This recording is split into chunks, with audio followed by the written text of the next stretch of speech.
investigación en torno al uso de la variación del Índice Nacional de Precios al Consumidor como meta de la política monetaria del Banco de México. Antes de comenzar, me daré permiso de presentar al doctor Carlos Guerrero de Lizardi. El doctor es profesor titular definitivo en la Facultad de Economía de la Universidad Nacional Autónoma de México. Entre 2003 y 2014 fue profesor y director de programas en el Tecnológico de Monterrey. En la Universidad Autónoma de Madrid realizó sus estudios doctorales y obtuvo la distinción cum laude. En 2004 cursó un programa ejecutivo en Harvard Kennedy School of Government. En 2009 realizó una estancia de investigación en esta misma institución. Actualmente pertenece al Sistema Nacional de Investigadores. Cuenta con más de 60 artículos publicados en revistas arbitradas nacionales e internacionales. Y también forma parte del comité editorial de la Revista Mexicana de Economía y Finanzas. Además, el doctor Carlos Guerrero de Lizardi cuenta con el aprecio de sus alumnos y siempre están inspirados en sus más recientes investigaciones. Es un honor presentar al doctor Carlos Guerrero de Lizardi con este trabajo. Adelante, doctor, por favor. Profesora Jimena, muchísimas gracias por la presentación, por esas lindas palabras. Es un gusto, es un privilegio en verdad para mí estar aquí con ustedes. Gracias por la oportunidad, al ESPATE, a la profesora Jimena, profesora Daniela, a las y los organizadores y todos ustedes, todas y todos, me estén acompañando, ¿verdad? Me obsequien una hora de su tiempo, algo así, para platicar de economía, ¿verdad? Entonces, en verdad, les agradezco mucho que estén aquí acompañándome. Voy a grabar, si me permiten, y necesito permiso del hospedador para grabar. Entonces, bueno. Sí, estamos grabando aquí en... Muy bien. Perfecto, muchas gracias. Para luego subir a las redes, sí. de eso se trata esto, y voy a compartir pantalla, ¿de acuerdo? El anfitrión inhabilitó la función de compartir la pantalla. Necesito permiso para compartir mi PowerPoint. Ah, ok. No te preocupes, profesora. Según yo, si tiene permiso. Voy a ver. Inhabilitó. Todavía no puedo.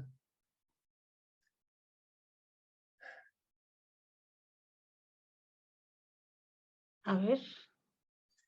Creo que si lo convertimos en coanfitrión, puede compartir.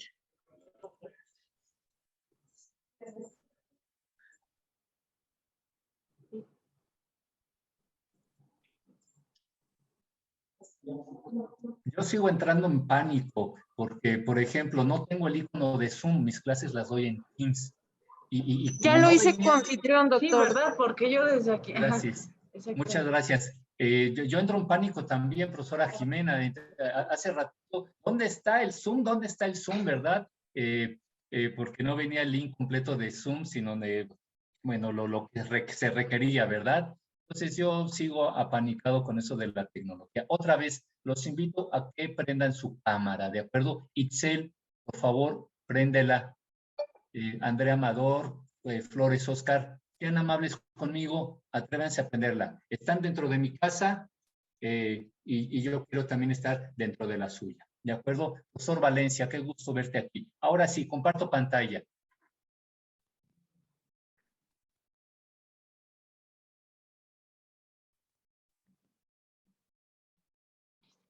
Muy bien, entonces ya estamos viendo este PowerPoint.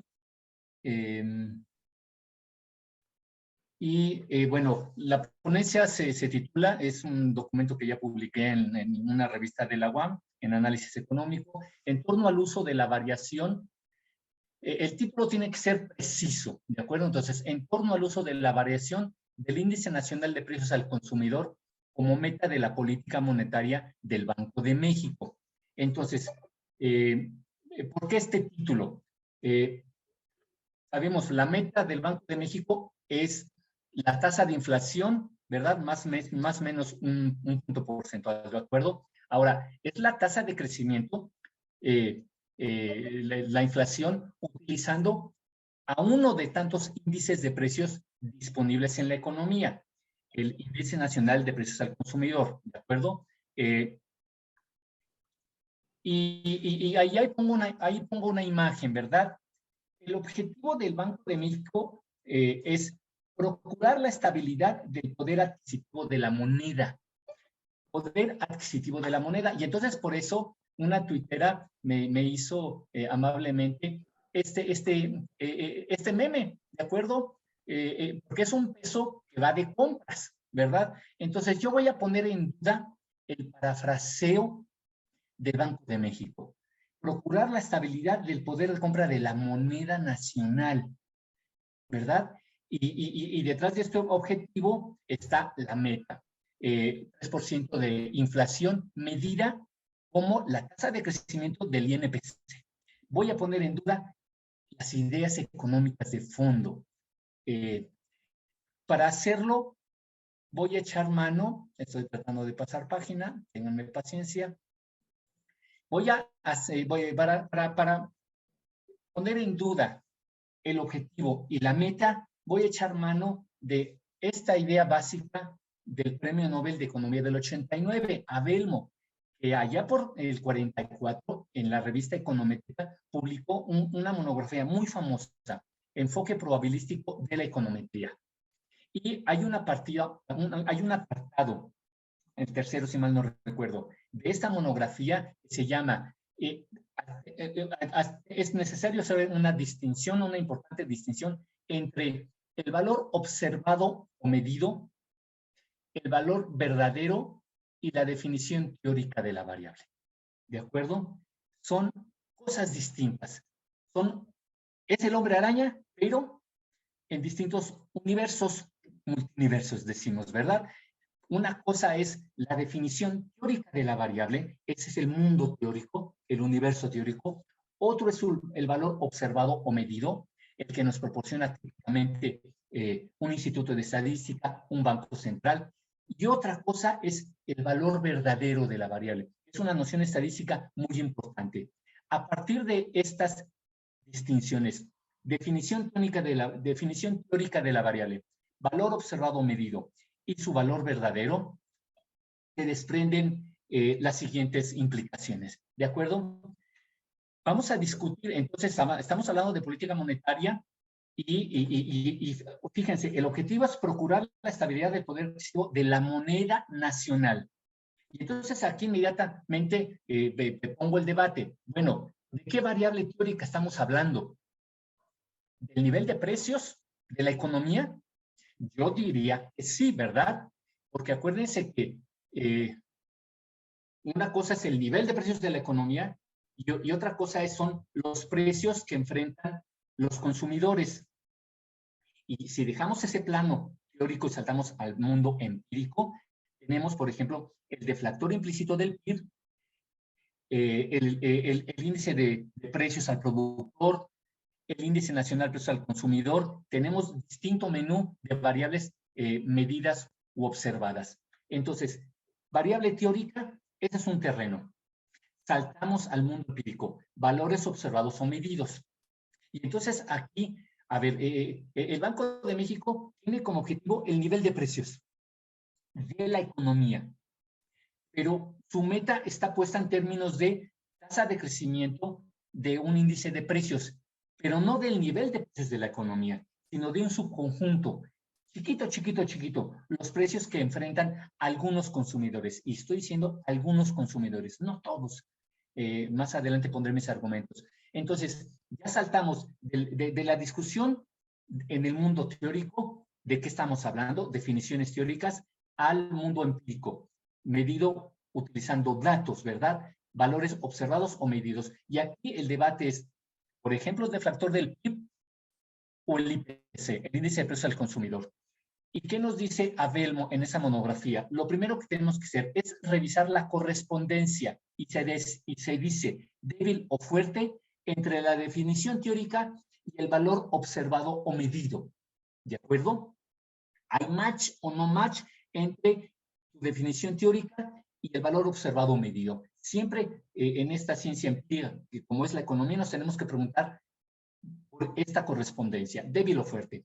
Y el tercer universo en juego, los valores verdaderos. Es una noción de la que no nos hablan mucho, y yo la voy a poner, pero es clave, porque los valores observados o medidos que nos reporta cualquier instituto de estadística tiene errores y sesgos. Esta es una afirmación incontrovertible desde la estadística. De manera que para saber qué tan buenos o malos son los valores que nos proporciona un instituto de estadística, hablarse de su precisión, tenemos que comparar, como se hace en estadística, entre el estimado y el poblacional, ¿verdad? En este caso, el valor observado medido del PIB, por ejemplo, y el valor verdadero. Esta comparación entre los valores observados o medidos y los verdaderos nos habla sobre la calidad de la medición. En estadística se dice precisión. Precisión es darle en el blanco. Acuérdense que siempre que hablamos de estadística, por ejemplo, en econometría típicamente hablamos de insesgadez, consistencia y eficiencia. Eficiencia es precisión, ¿de acuerdo? Sigo avanzando. Fíjense, tenemos una ciencia empírica que nos obliga a pensar en que tenemos un mundo teórico, pero un mundo empírico. Y para aproximarnos al mundo empírico, utilizamos instrumentos de medición. Una encuesta es un instrumento de medición. Por ejemplo, entre muchos otros instrumentos de medición. ¿Y qué nos dice el gurú de la medición en economía? Él es un profesor holandés, ¿verdad? Ese libro es muy interesante, cómo los economistas modelamos el mundo utilizando números. ¿Qué nos dice Baumans?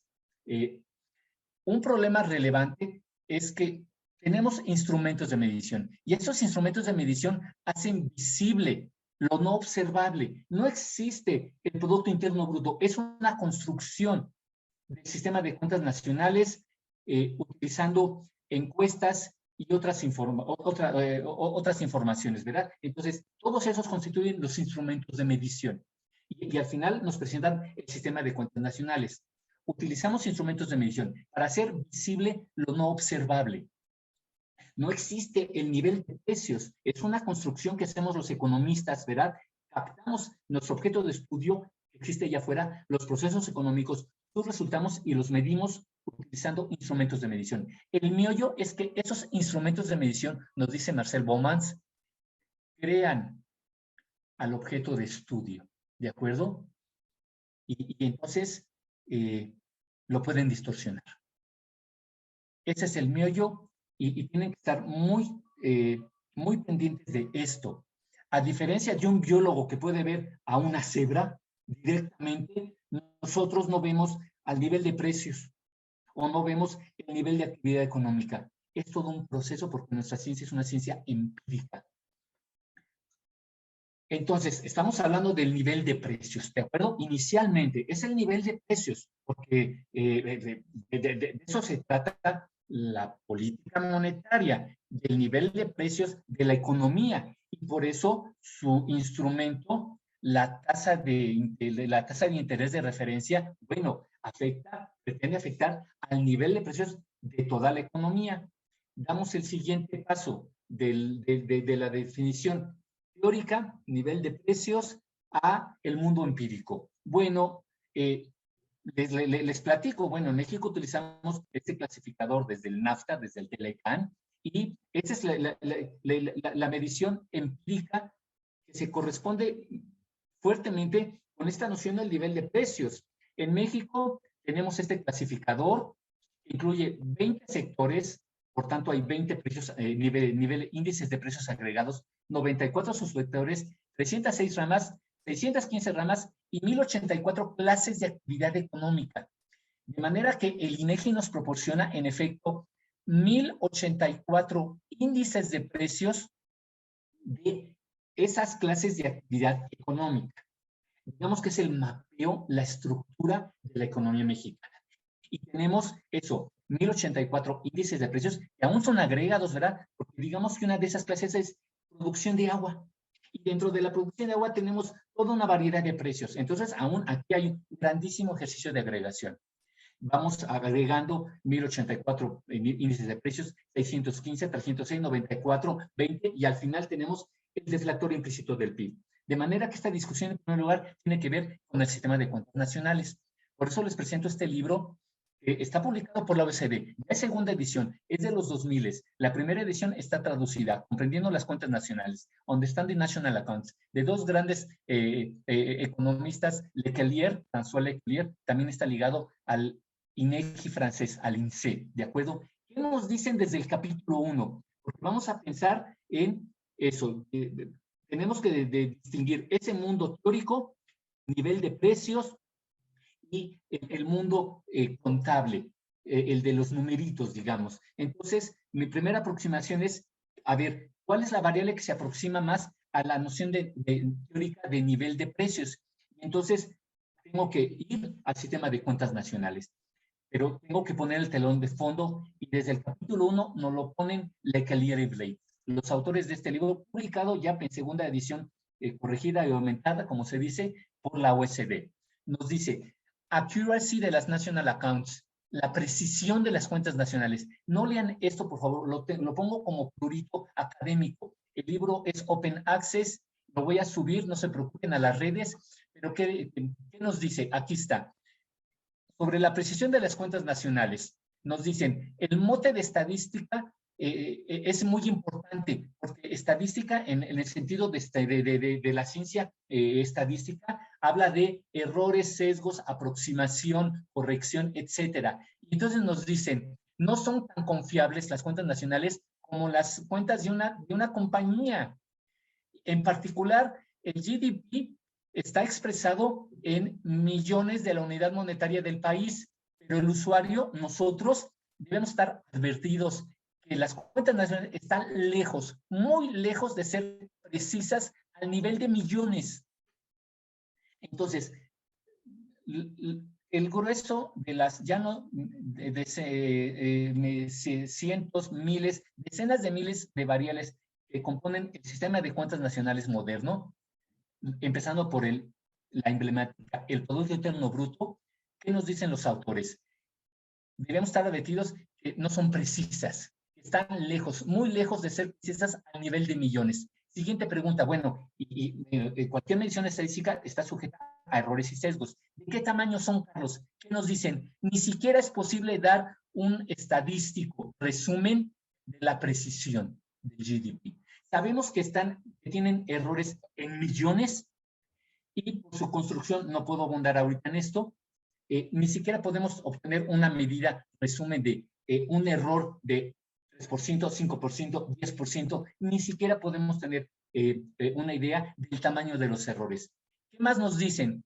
El GDP y las cuentas nacionales son el resultado de combinar muchos datos complejos, de muchas fuentes que requieren ajustes para ponernos en el formato de cuentas nacionales, y más ajustes para mejorar su coherencia.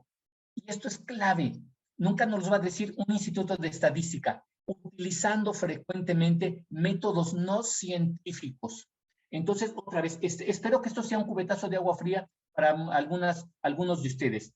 Las cuentas nacionales son estadísticas, en un sentido estadístico, de manera que tienen errores y sesgos. Empezando por el PIB, está muy lejos de ser preciso al nivel de millones. ¿De qué estamos hablando? Ni siquiera tenemos una medida que nos resuma de qué tamaño son los errores. Y las cuentas nacionales, empezando por la emblemática, el PIB en volumen, es un resultado creado. Si ustedes revisan el PIB en México, los tres enfoques, o el PIB americano en la BEA, o el francés en el INSEE, o el INE español, van a encontrar que no sobra ni falta un peso, o un dólar, o un euro. Esa es una construcción. ¿Qué nos dicen los autores? Esto es un resultado de ajustar y ajustar para que parezca que no sobra ni falta un peso, pero utilizando métodos no científicos.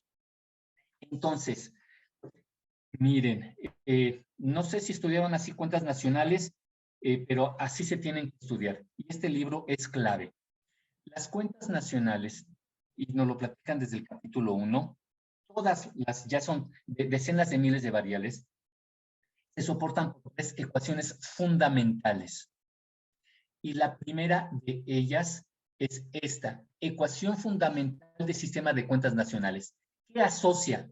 Ahorita vemos el formato. Es el GDP a precios corrientes, el GDP en volumen por el deflactor del PIB, ¿de acuerdo? Esto es en tasas de crecimiento divididas entre 100, o sea, en tantos por uno. Uno más la tasa de crecimiento en tantos por uno del GDP a precios corrientes es igual al GDP, tasa de crecimiento en tantos por uno más uno, ¿de acuerdo? ¿Por qué hace? Fíjense que aquí ese es el punto. Deflactar en inglés es deflate, y eso es dividir. Entonces, aquí lo que hacen esta operación es, tenemos la medición en cantidades, por eso se dice en volumen del GDP, y multiplicamos, expandimos eso por sus precios, por el deflactor, y ya tenemos la medición a precios corrientes. Típicamente vemos esta operación, que es el GDP en volumen, que no es otra cosa más que el GDP corriente entre deflactado, deflate, dividido en inglés por sus precios correspondientes, por el deflactor del PIB. ¿De acuerdo? Entonces, ¿qué hay detrás de esto? Nos lo dicen. Es una discusión matemática, estadística, que tiene que ver con números índices. El índice de volumen del PIB y del grueso de las variables en las cuentas nacionales esa representa que estamos hablando de las cantidades, de los volúmenes, son índices a las PERS. Nada más lo dejo señalado. Y los precios, los índices de precios en cuentas nacionales, índices de precios son a la PACHE.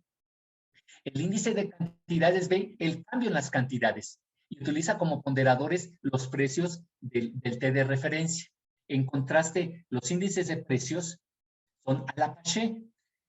Son de precios porque lo que cambia son los precios en PT de 0. Y en este caso los ponderadores son las cantidades, no en el periodo de referencia, sino en el T corriente, ¿de acuerdo? Entonces, otra vez, detrás de esta ecuación fundamental está esta discusión de índices de precios, ¿de acuerdo? De índices de precios a la PACHE y de índices de cantidades a las PERS. Esto es muy importante, ¿de acuerdo? Entonces, aquí lleno la información utilizando la ecuación fundamental número 1, utilizando las cuentas nacionales de México, el PIB en volumen en México y el corriente y el deflactor. Fíjense, ¿qué es el PIB a precios corrientes? El PIB a precios corrientes se obtiene multiplicando dos números índices, el de cantidades a las PERS por el de precios a la PACHE. Aquí simplemente explicito sus definiciones y claro, se comprueba que el PIB a precios corrientes es el producto de estos dos índices, de cantidades a las PERS y de precios a la PACHE. Y aquí lo tengo abajo, ya le puse los numeritos utilizando la información de la vía del INEGI. Tengo el PIB corriente, el PIB en volumen y el deflactor. Y aquí estoy utilizando la ecuación número 1. En efecto, la ecuación número 1 dice que el PIB corriente es igual al PIB en volumen por el deflactor en el formato conveniente, tasa de crecimiento en tantos por 1 más 1. Y aquí lo tengo, ¿verdad? Aquí tengo las tasas de crecimiento en % en tantos por 1 y aquí llegué exactamente a la que me dice esa ecuación fundamental, que el PIB corriente no es otra cosa más que multiplicar el PIB en volumen por inflar, ¿verdad? Las cantidades, lo contrario a deflactar es inflar, es el índice de precios. Multiplicar 1.0214 por 1.0497 me da ese 1.0721. Apliqué simplemente la ecuación número 1 y me dio exactamente, porque detrás del ejercicio que hace el INEGI, como cualquier instituto de estadística, están esos índices de precios, a la PACHE, esos índices de cantidades a las PERS y la ecuación fundamental número 1. Ahora salto. Ya dejé el mundo de las cuentas nacionales y vamos a hablar del índice de precios al consumidor. El antecedente más remoto del IPC está en Fleetwood, el arzobispo de Ely, que él inventó los índices de precios al consumidor, ¿de acuerdo? Por decirlo en el nombre moderno. Su objetivo era medir el poder de compra de un estudiante de Oxford. Imagínense, allá entre 1460 y 1707. Ely, este arzobispo de Ely, William Fleetwood, está referenciado evidentemente tanto por Adam Smith como por Carlos Marx en La riqueza de las naciones y en el tomo 1 del capítulo. ¿De acuerdo? Fleetwood quiso medir el poder de compra de un estudiante. Es muy importante, porque acuérdense que Banxico dice que quiere procurar la estabilidad del poder de compra de la moneda. Y esa cosa no existe, ¿verdad? Existe el poder de compra de un consumidor, en este caso, de un estudiante de Oxford. Este es el antecedente más remoto. Y claro que en la canasta, ¿qué puso? Es inglés antiguo, de hecho. Puso trigo, ropa y claro que sí, cerveza. ¿De acuerdo? Desde que existe la humanidad, sabemos que los estudiantes, como muchas y muchos de ustedes, y los ex estudiantes también, tomamos cerveza. Les recuerdo, en Estados Unidos, ¿quién mide los precios al consumidor? No lo hace. En Estados Unidos tiene la mejor estructura estadística del mundo. Eurostat lo hace bien, pero es incomparablemente superior al sistema estadístico de Estados Unidos. Ellos tienen 7 agencias estadísticas, no tienen un INEGI, tienen 7. De manera que la BEA, por ejemplo, compila su sistema de cuentas nacionales, el Bureau of Economic Analysis. ¿Quién compila el IPC, el índice de precio al consumidor? La BEA, no el Bureau of Labor Statistics, la Oficina de Estadísticas Laborales. ¿Por qué? Este antecedente reciente, les puse el remoto, William Fleetwood, es clave para entender por qué inventamos los índices de precios al consumidor, los economistas, para medir el poder de compra de una persona o de un grupo de personas. En Estados Unidos, que es el primer país, se empezaron a medir los precios al consumidor porque con la crisis de los años 30 del siglo pasado se preguntaron, visiblemente se cayó el poder de compra de los trabajadores, del ingreso de los trabajadores. Entonces la siguiente pregunta es, ¿cuánto le subimos a los salarios para que restaurar su poder de compra? Entonces dijeron, tenemos que medir los precios que enfrentan los trabajadores. La canasta, los precios, ¿qué le pasa a la canasta, a los precios de la canasta de bienes y servicios que compran los trabajadores? Y por eso, desde entonces, el BLS compila el Consumer Price Index. No la BEA, no cualquier otra estadística, no el Banco Central como antes lo hacía Banxico en México. No. Su Oficina de Estadísticas Laborales. ¿De acuerdo? Es el cómo que salgan anuncios, ¿verdad? Me está saliendo un anuncio. Entonces, fíjense, aquí les recuerdo que el índice de precios de la economía, el que tiene que ver con el deflactor del PIB, es un índice Apache. Y de hecho ya lo utilicé en la ecuación fundamental número 1. Pero el IPC no es un índice Apache, es un índice a la Laspers. Es como el de cantidades de cuentas nacionales. Les mencioné, por ejemplo, que en el deflactor del PIB hay poco más de 1000 índices de precios ligado a las actividades económicas, a lo que produce el país. En contraste, el IPC mexicano es un bicho estadístico completamente distinto. No es a la Pache, como el de cuentas nacionales, sino es a la Laspers. ¿Y cuántos precios hay detrás?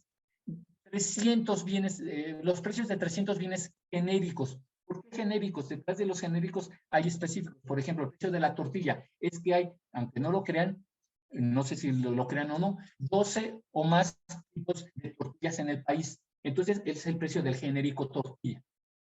Al final son 300 bienes, precios de bienes y servicios comprados por consumidores, ¿de acuerdo? Y cómo se construye el índice de precio al consumidor utilizando el índice a la Laspers, no a la Pache.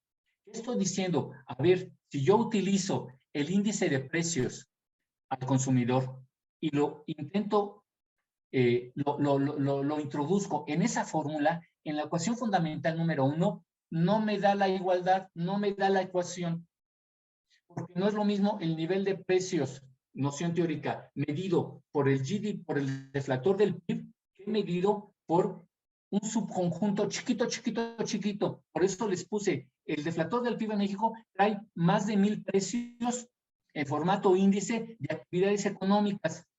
El IPC trae un subconjunto chiquito. Son 300 precios de bienes y servicios que enfrentan los consumidores.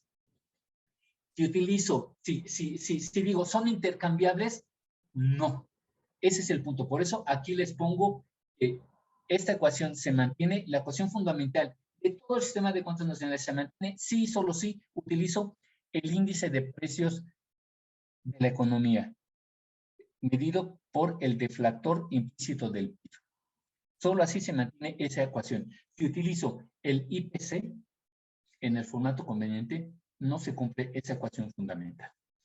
¿Qué más estoy diciendo? Que la inspiración fue otra. Una cosa es el nivel de precios de una economía, si existe, y otra cosa es el índice de precios de los bienes y servicios que enfrentan los consumidores.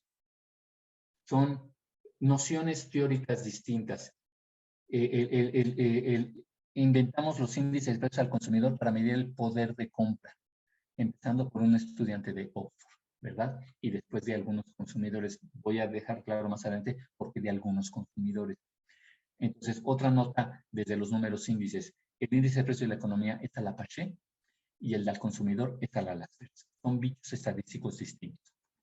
Ahora sí, el Banco de México afirma que su objetivo es procurar la estabilidad del poder adquisitivo de la moneda. Y algo que voy a poner utilizando ideas de otros premios Nobel es que no existe el poder adquisitivo de la moneda. Eso no existe. Por eso pongo al principio ese meme de un peso yendo a una tiendita. El poder de compra de un peso depende en qué lo gastamos. Y eso tiene que ver con, de hecho, esto es fundamento microeconómico en el neoclásico, con mi curva de utilidad, ¿verdad? Con mis preferencias. ¿En qué gasto yo un peso? ¿En qué lo gasta cualquier otra persona, cualquiera de ustedes? ¿De acuerdo? Aquí ya se me ha malentendido, entonces pongo. El poder adquisitivo no es una característica de la moneda. Solo en la medida en que se conozca el patrón de gasto de un consumidor o grupos de consumidores es que podemos hablar de poder adquisitivo. O aún haciendo ya un uso abusivo del lenguaje del poder adquisitivo de sus ingresos. Pero no son los ingresos, son las personas, ¿verdad? Y como cada uno decide en qué gasta según sus preferencias, es que el poder adquisitivo es algo individual. Y nunca lo podemos hacer al poder, hablar del poder de compra de una moneda. Sigo avanzando, acopiando argumentos para poner en duda ese parafraseo y el propio objetivo y meta del Banco de México, como muchos otros bancos centrales. Les debo recordar que los ponderadores, ya quedamos que el IPC es un índice no a la Pache, sino a la Laspers, y sus ponderadores son plutocráticos. ¿Qué quiere decir esto? Que reflejan el poder de compra de los más ricos. ¿Por qué, Carlos? Los ponderadores del IPC mexicano típicamente tienen que ver con las CEMIX o con algo que ya desapareció el INEGI, unas encuestas continuas de gasto. Y le preguntan a las personas, son las encuestas a las familias, ¿qué gastas? ¿Cuánto gastas? ¿En qué gastas? ¿Y por qué se dice desde los 50? Arro lo mencionó, por ejemplo, este premio Nobel, desde los 50, porque son plutocráticos y no democráticos. Porque cada peso es un voto. De manera que si en México los primeros deciles tienen muy pocos ingresos y gastan, por tanto, poco, y los 3 deciles o 2 deciles más ricos relativamente son los que explican el 30, 40, 50, 60, 70% del gasto, ¿cuál es el patrón de gasto que se ve reflejado en esos ponderadores? Es un promedio, ¿verdad? Pero como los primeros deciles casi no gastan o no gastan, y los deciles más ricos son los que sobre todo explican el gasto, ¿cuál es el patrón de gasto que reflejan esos ponderadores? El de los ricos. Por eso se dice plutocrático. La opción, que también la conocemos desde los años 50, sería ponderar por familia, no por los pesos gastados. Esto se llama democrático y es una idea muy, muy sugerente. ¿De acuerdo? De manera que aún, otra vez, aceptando el parafraseo de Banjico, que dice, procurar la estabilidad del poder adquisitivo de la moneda. Y para eso utilizan a la tasa de crecimiento del IPC. Pero el IPC utiliza ponderadores plutocráticos en el que se ve reflejado el patrón de gasto de los que gastan más, o sea, de los más ricos, de manera que no defines al peso mexicano, ¿verdad? Defines en todo caso al peso mexicano poniéndome, aceptando, utilizando su propio error. Proteges el poder de compra del peso mexicano, pero el de los más ricos, ¿eh? No digas que proteges el peso mexicano de todos, porque no es lo mismo en qué gasta los primeros deciles que los últimos deciles. ¿De qué estoy hablando? Detrás de los ponderadores podemos imaginar que hay una distribución, ¿verdad? En qué gasta cada uno de los distintos deciles, y no decilos, sino aún percentiles. Se puede abrir en 100. De hecho, hoy hablamos mucho de tax the rich, ¿verdad? Al 1%. Entonces, tenemos unas distribuciones que son ingresos y gastos, ¿verdad? El punto es, los ponderadores que utiliza el IPC mexicano, ¿a qué decil o percentil corresponden? Porque no corresponden al de todos, porque eso no existe. No es lo mismo que gastan unos deciles y otros deciles, unos percentiles que otros. Y entonces, Deaton, este premio Nobel ya lo midió para la economía americana. Y los ponderadores del IPC gringo reflejan sobre todo el patrón de gasto del percentil 75, o sea, del decil séptimo. En el caso de España, que es una sociedad un poquito con mejor distribución del ingreso del gasto, ¿quiénes son estos personajes? Trabajan en la Carlos III y también están asociados al Fondo Monetario Internacional. Los ponderadores utilizados en el IPC español reflejan sobre todo el patrón de gasto del 61. Y para el caso mexicano, yo hice el ejercicio ya hace rato, es el percentil 86. Vivimos en una sociedad con mucho más desigual que Estados Unidos o que Europa. Entonces, estos son ponderadores plutocráticos, ¿verdad? En los 3 países. Y en México, el percentil 86. Sí, acopio otro argumento.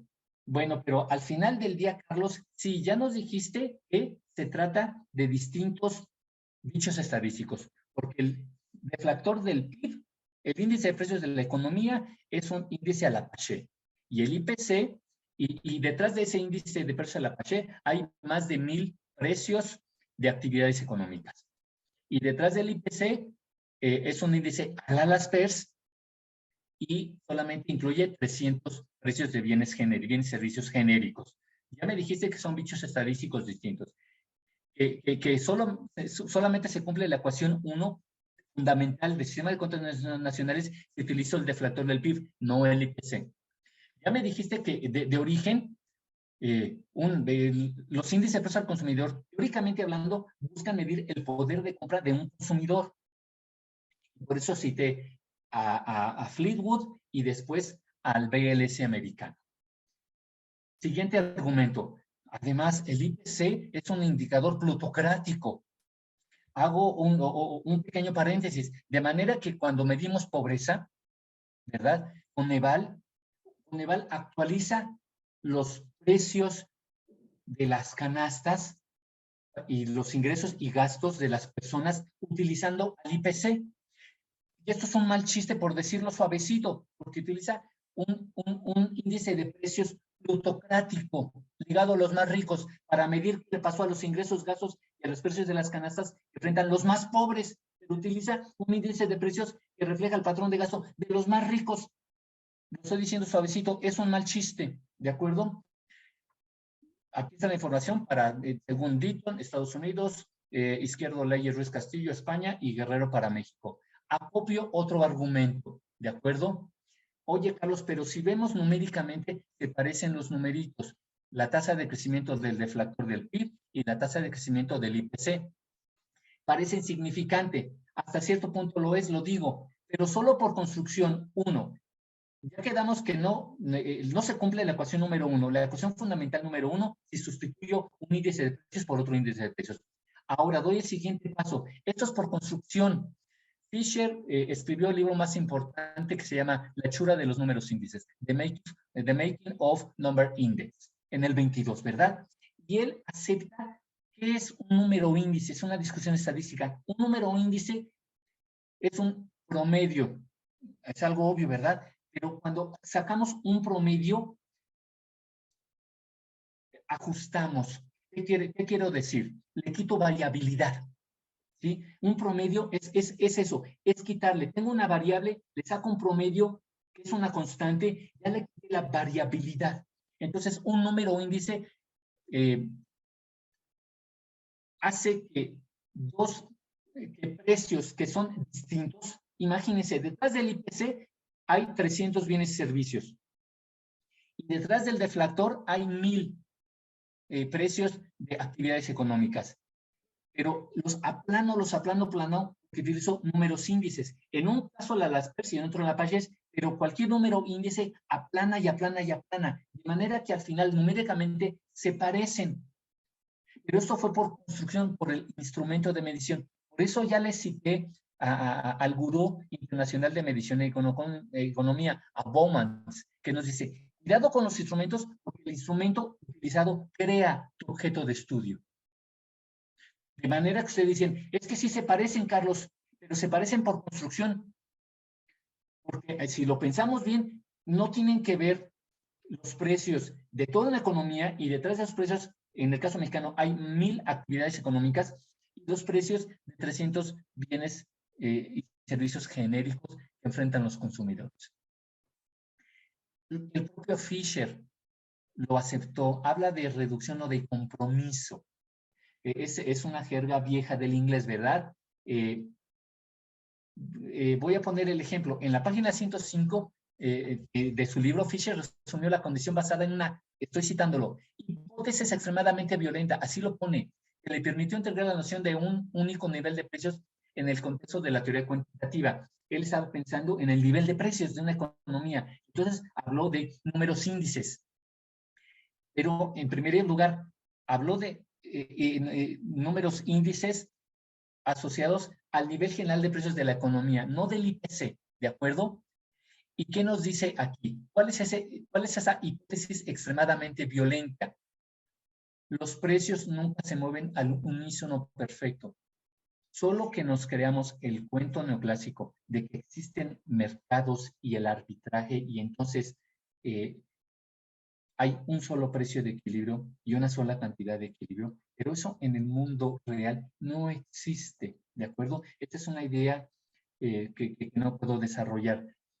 Nos enseñaron el típico gráfico de precios y cantidades, y por arbitraje, compras y ventas, llegamos más temprano que tarde a un precio, Y luego esto se escala en términos de macroeconomía, se habla de la ley de un solo precio, que dice que lo mismo, que dado el arbitraje internacional, vamos a llegar a un solo precio. Bueno, eso no existe, y por eso cito a Fisher, ¿verdad? Los precios nunca se mueven al unísono perfecto. El propio Fisher puso en duda su noción de nivel de precios, ¿verdad? Y por lo menos la explicitó. Es un supuesto extremadamente violento. Otra vez, Fisher estaba pensando en el nivel de precios de una economía, porque cuando lo describe habla de riqueza, de bienes ligados a propiedades, a servicios. Entonces, está pensando en el nivel de precios de la economía, no a los precios que enfrentan los consumidores. Sigo acopiando argumentos. ¿Qué quiero decir ahorita? Porque ¿de qué hablas acopiando argumentos? Acuérdense que yo quiero criticar la noción de cómo se parafrasea el objetivo del Banco de México, procurar la estabilidad del poder adquisitivo de la moneda. No existe el poder adquisitivo de la moneda. Y luego cómo ese objetivo se pone como meta, tasa de crecimiento del INPC. Entonces, acopiar argumentos para criticar esto. No existe el poder adquisitivo de la moneda, sino de los consumidores, y el nivel de precios que tendría que ser es la meta, teóricamente hablando, del Banco de México. Pero cuando salta al mundo empírico, no utiliza al deflactor, sino utiliza al IPC. Y estoy tratando de acopiar argumentos para decir cómo es el deflactor como número índice, y que trae detrás en términos de datos, y que hay detrás del IPC. Es una medición plutocrática. Y no crean que eso es una locura. Ya lo dijo el propio Fondo Monetario Internacional, lo voy a citar al final, a principios de los 2000, ¿de acuerdo? Que los bancos centrales ya tienen que utilizar índices de precios de segunda generación. ¿De acuerdo? Por ejemplo, el deflactor del PIB, cambiando la frecuencia de trimestral a mensual, o el índice de precios al producto. no estoy diciendo nada heterodoxo, ¿verdad? Aunque podemos definir, pensar que es heterodoxo. Entonces, sigo copiando información respecto a que no podemos confundir el nivel de precios de la economía, que es una noción teórica, y empatarla con el IPC, como lo hace Banxico. En todo caso, pensemos en la noción teórica del nivel de precios y asociémosla con el deflactor del PIB. Entonces, miren, cuando Taylor escribió su paper seminal sobre reglas monetarias, su paper seminal habló explícitamente, aquí está la cita, del nivel general de precios, y lo pone entre paréntesis, deflactor del PIB. Taylor, en su paper seminal, no confundió nivel de precios con IPC, sino pone nivel general de precios de la economía. En la ecuación para establecer su regla de Taylor, su regla y no cosa discrecional, no, ya conocen el paper, en su ecuación en la que va las variables, el PIB observado, el PIB potencial, y viene también, bueno, está la brecha de producto, la brecha de precios, habla del nivel general de precios y explícitamente del deflactor del PIB, ¿de acuerdo? Entonces, ya estoy cerrando y voy a las propuestas. Los bancos centrales, entre otros el mexicano, debe solicitar al INEGI, por ejemplo, más que construyan otros IPCs. Uno democrático, en el cual los ponderadores no tienen que ver con cuánto gastas, porque quienes más gastan ven reflejado ahí su poder, su patrón de gasto, y los que no gastan no lo ven. O sea, el IPC, por definición estadística, excluye a millones de mexicanos. ¿De acuerdo? De manera que por eso cuando Banxico dice que protege el poder de compra del peso, no se está tomando el peso, el pelo. Protege el poder de compra de unos, los deciles más ricos. ¿Por qué? Porque sus ponderadores reflejan su poder de el patrón de gasto, el poder de compra de estos deciles más ricos. Entonces, ya me pongo propositivo. Los bancos centrales tienen que pedir a los institutos de estadística que generan otros IPC, generan, por ejemplo, uno democrático, en el cual los ponderados son las familias y no los pesos, utilizando la mediana del gasto. Esto lo dijo un economista americano en el 98. La mediana de gasto, ¿verdad? O sea, el patrón de gasto de la distribución de gasto que parte a la mitad, por lo menos, ¿verdad? ¿Y cuál es ese patrón de gasto de la mediana, de las familias que están en medio? ¿De acuerdo? Siguiendo a Arrow, es el premio de economía más importante, más famoso, Kenneth Arrow, ¿verdad? Dijo, los institutos de estadística, lo dijo no es igual a ello, tienen que por lo menos compilar 10 índices de precios correspondientes a cada uno de los deciles. ¿Para qué? Porque, ¿saben? Banxico dice que protege el poder de compra, pero no tiene ni siquiera la información para hacerlo, porque el indicador que utiliza es un indicador plutocrático.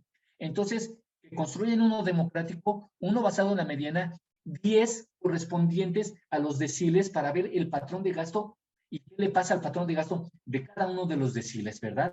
Y así el banco disponga de una mucho mejor y mayor información sobre la dinámica del poder adquisitivo de, enfaticemos, todos los ciudadanos, de todos, no solamente de unos poquitos, a lo largo de la distribución del gasto. Siguiente paso, sería conveniente que los bancos fijen como meta de la política al menos uno de los otros dos principales indicadores de precios de la economía, el deflactor del PIB, cambiando su frecuencia, o el índice de precios del productor. Esto ya lo dijo, ya lo aceptó también estos investigadores ligados al Fondo Monetario en el 2002. En este escenario, ya cambié las cosas, el Banco de México tendrá como objetivo, como meta, debo decirlo con más presión, la tasa de crecimiento y un índice de precios más representativo de la economía, con su instrumento correspondiente, la tasa de interés, es decir, utilizaría ya como meta a la tasa de crecimiento del deflactor del PIB, cambiando su frecuencia, que se puede hacer, ya tenemos el IGAE mensual, o algo que ya está mensual, el índice de precios al productor.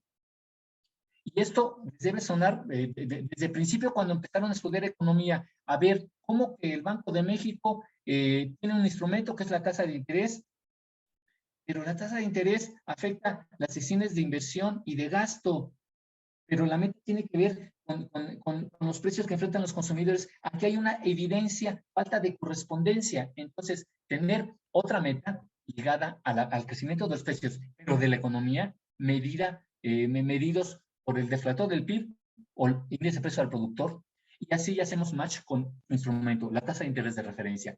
Y dos, tener un objeto intermedio. En términos, claro que sí, tasa de crecimiento de los índices de precio al consumidor, pero ya teniendo toda esta información, democrático, plutocrático, basado en medias, y 10 distintos siguiendo a Arrow.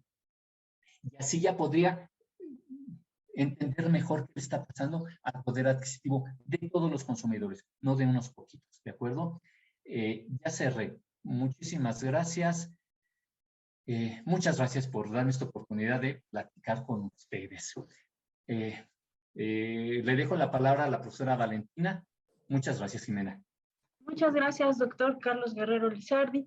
Bueno, es definitivamente una crítica a la metodología que utiliza el Banco de México y por más, además de la metodología, los supuestos que subyacen al modelo de metas de inflación, y a partir de esta crítica reconocer que su objetivo no se garantiza de salvaguardar el poder adquisitivo de los más vulnerables, porque su metodología está incorrecta, sus variables que incorpora en el modelo son incorrectas y por lo tanto su objetivo es incorrecto. Entonces nos deja claro que la crítica está en las raíces del modelo, ¿no? Vamos a dar lugar a las preguntas. Vimos aquí la manita ya de Carlos. Si quieres, Carlos, te damos la palabra. Claro, muchas gracias. Primero, era como un aplauso para la ponencia del doctor Carlos.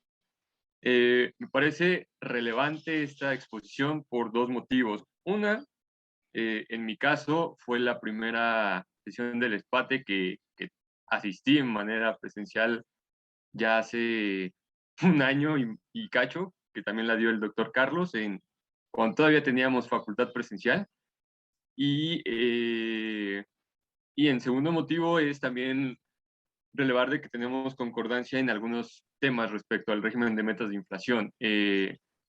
La tesis que realicé con el doctor Capraro hablamos también mucho y enfatizamos de la participación de equilibrios no valracianos dentro de la economía, en donde lo podemos asimilar a través de la variabilidad que existe del factor implícito del PIB, con la importancia que tiene en la economía. Y también aquí, pues quiero conversar con el doctor Carlos para hablar sobre si existen vectores de corrección respecto al trabajo que hace INEGI, que hace Banxico, para poder disminuir el sesgo poblacional o el sesgo que existe dentro de la medición de los precios. Y de igual forma, parece en tercer punto muy importante, ya que los últimos tiempos se ha puesto en boga que la inflación no perjudica a la población o al conjunto de la sociedad. Ello me parece muy, muy triste, porque yo creo que la gente que dice que la inflación no afecta de una manera fundamental a la gente es gente que nunca ha ido con el dinero exacto a comprar tacos y que les digan, oye, ya subieron los tacos. O sea, es el peor sentimiento de la vida, o sea, que no te alcance para tus tacos.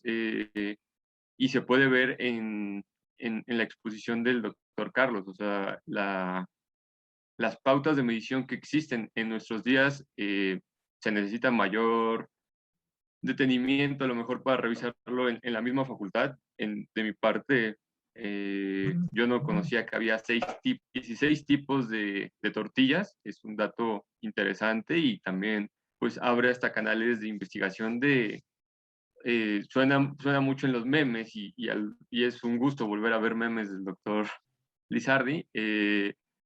O sea, cuántos componentes cuánto ha afectado a los taqueros la inflación de nuestros días. Ese es un posible estudio que se puede hacer. Pero muchísimas gracias, y gracias al doctor Lizardi por la ponencia. Adelante, doctor, gracias. Profesora Vale, muchas gracias. Creo que lo resumiste muy bien. Hay que repensar en verdad la teoría y práctica de la política monetaria. ¿Te parece bien si le damos la palabra a más personas para que yo trate de contestar en bloque? ¿Te parece bien, profesora? Claro que sí, muy bien. Está la manita levantada del profesor Gustavo Zabaleta. Muy buenos días, doctor. Adelante, por favor. Hola, gracias, maestra Jimena. Maestro Carlos, como siempre, un abrazote y una felicitación. Un gran tema, como siempre. Fíjate que me haces reflexionar sobre el tema monetario y me llama la atención, en primera instancia, me llama la atención tu concepto, me gusta, que diferencias entre entre teoría, observación y verídico. Es bien interesante, ¿no? Pero quisiera preguntarte, ¿acaso no te estás acercando al enfoque del orden espontáneo? Es decir, nunca le vamos a atinar y en consecuencia, como que, pues, ¿para qué hacemos teoría si siempre está con un sesgo? ¿Para qué hacemos política si siempre hay un interés? Y al final de cuentas, la diferencia entre teoría, observación y verídico nos lleva a repensar si está cerca del orden espontáneo. Eso por un lado. Por el otro lado, me llama la atención el índice democrático, porque esto me parecería que estamos como en la moda de hablar de economía solidaria, o incluso en ocasiones yo he participado en algunos foros donde se plantea la moneda digital o los blockchains o la criptomoneda, donde fíjate que también hablan de economía democrática. Entonces, a mí me suena raro el concepto. Me gustaría pensar, o mejor dicho, me gustaría una definición tuya. ¿Existe la economía democrática y a la vez existe el índice democrático? O a lo mejor una mejora en ese sentido sería llamarle el índice integral o ampliado o no sé, algo por allí. Y tercero, me gusta la idea que se construyan más índices. Incluso con la autonomía de INEGI, probablemente, ahora que está por allá nuestra colega Graciela Márquez, probablemente haga eco de alguna propuesta como de construir nuevos índices. En este sentido, me llama la atención, me gusta la idea índice por decil. Sin embargo, vamos a medir y vamos a tener ese sesgo que ya nos señalas tú. Entonces, parecería que vamos a estar correteando, como siempre, en la teoría, siempre vamos a estar correteando la liebre, el fenómeno económico siempre va a estar adelante y la teoría siempre va a estar corriendo atrás de ello. Entonces, mi estimado Carlos, me gustarían esas tres ideas. Gracias y un abrazote, como siempre.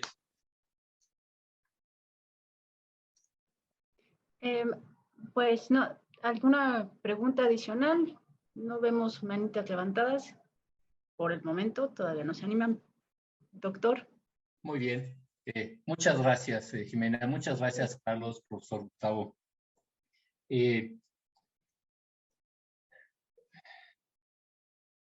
La política monetaria, como la parafrasea el Banco de México y muchos otros bancos centrales, ¿verdad? Buscar la estabilidad del poder adquisitivo de la moneda, ¿de acuerdo? En primer lugar, entonces yo propuse que tenemos que, siguiendo a Abelmo, es un premio Nobel en economía, ¿de acuerdo? Tenemos que pensar la definición teórica. Entonces, a ver, cuando estamos hablando de política monetaria en clase y desde cualquier modelo macroeconómico básico o elaborado en clase, utilizamos un cuadrante y en el eje de las X ponemos algo que tiene que ver con el nivel de actividad económica, el producto, como quiera nombrarlo, y del otro lado ponemos una P, haciendo alusión al nivel de precios.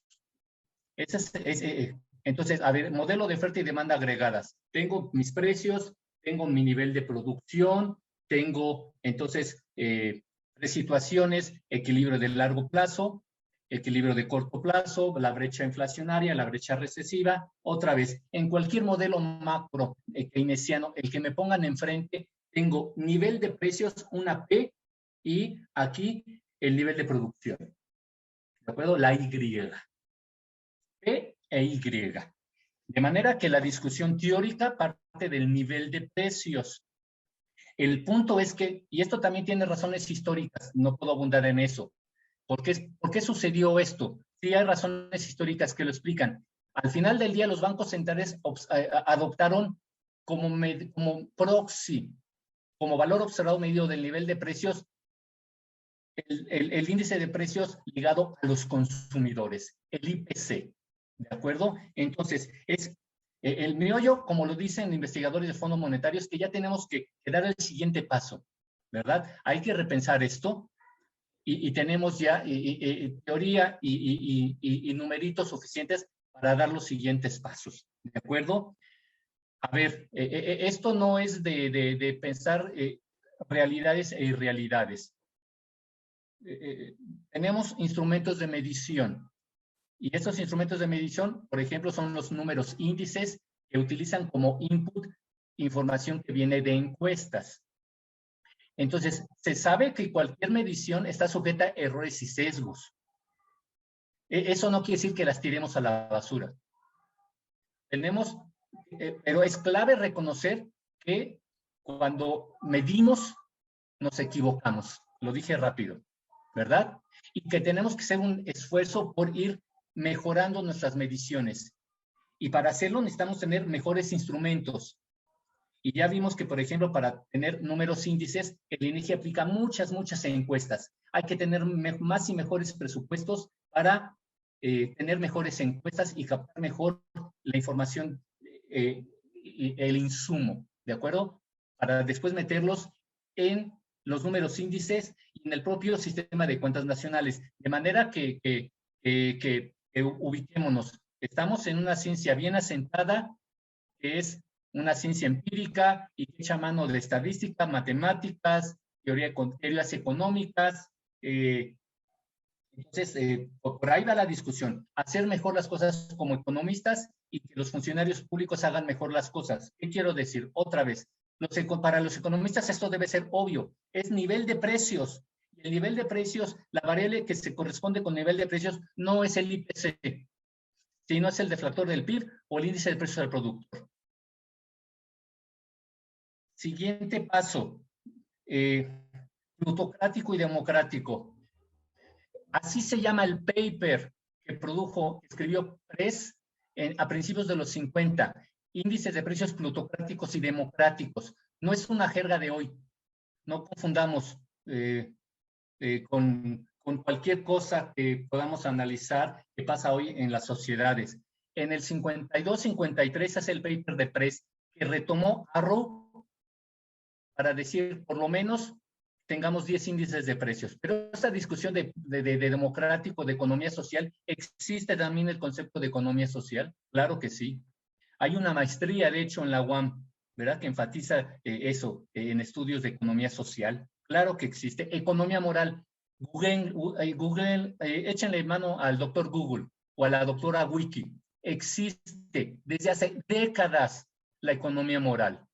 Es una rama, según el GEL, el Journal of Economic Literature. Otra vez, ¿cómo estructuramos la ciencia económica? Utilizando un clasificador. El más famoso, el que utiliza la American Economic Review, se llama GEL, Journal of Economic Literature. Pueden googlearlo. Tiene cientos de entradas. Y ahí existe la etiqueta economía moral, economía social, ¿de acuerdo? Ahora, la etiqueta de índices al consumidor plutocráticos y democráticos viene desde los años 50.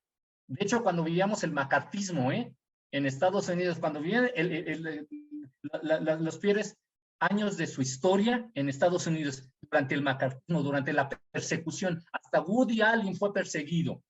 Ya no se diga a autores de novelas, ¿verdad? Entonces, no, lo plutocrático y democrático nos saque roncho, ¿no? Es una etiqueta precisa científica, porque plutocrático, por su raíz griega, latina, hace alusión a los más ricos, y lo democrático a todos. Y por eso los ponderadores propuestos plutocráticos reflejan el patrón de gasto de los más ricos. Democrático, cada familia es un voto. ¿Qué más? Bueno, aquí me paro, ¿de acuerdo? Muchas gracias. No sé si quieran seguir conversando. Muchas gracias, doctor Carlos. Bueno, yo me voy a permitir hacer una pregunta. Perdón por el ruido que se escucha.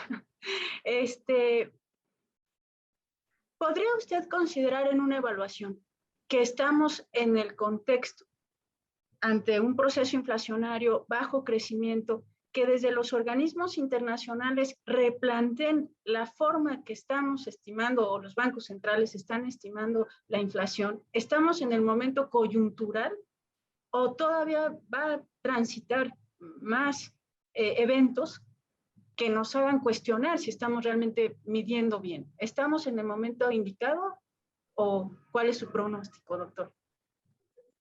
Gracias, profesora Jimena. Ese texto que les comento del Fondo Monetario Internacional es del 2002. Entonces, a ver, en verdad esto es sorprendente.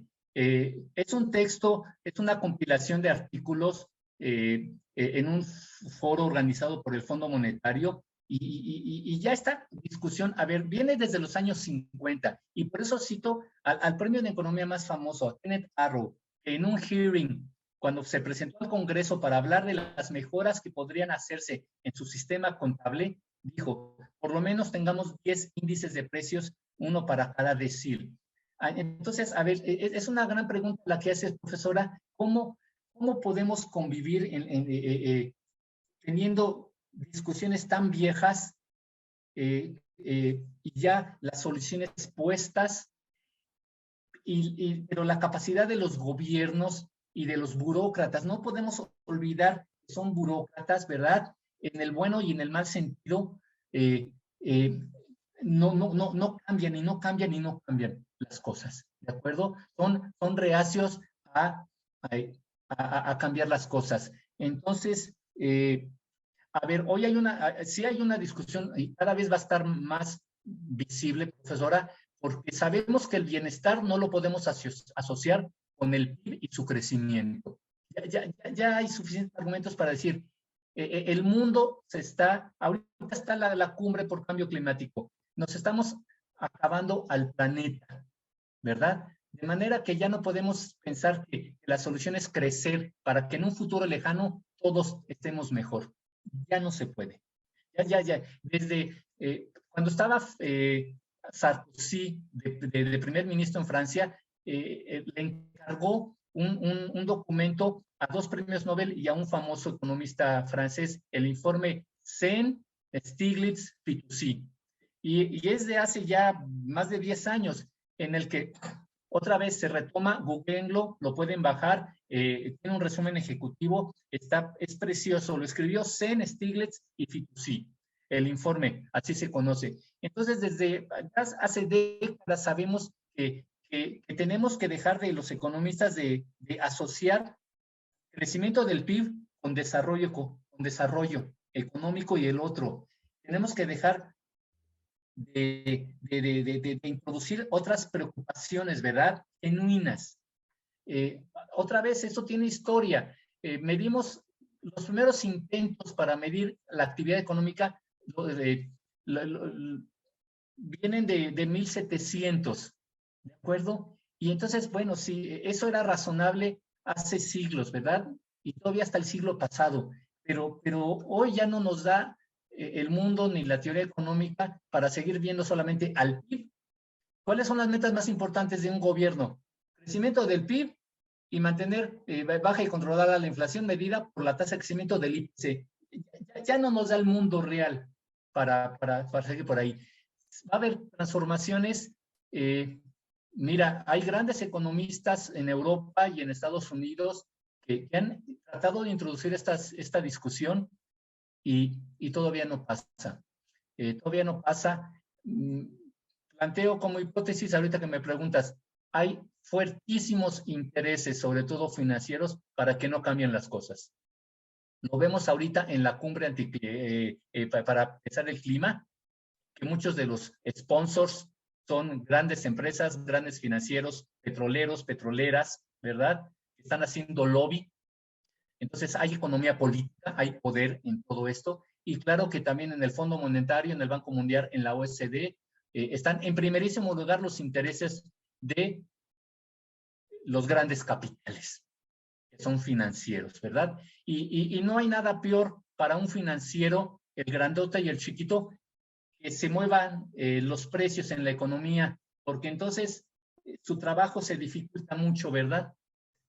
Es un mero esbozo, una caricatura de respuesta, Jimena.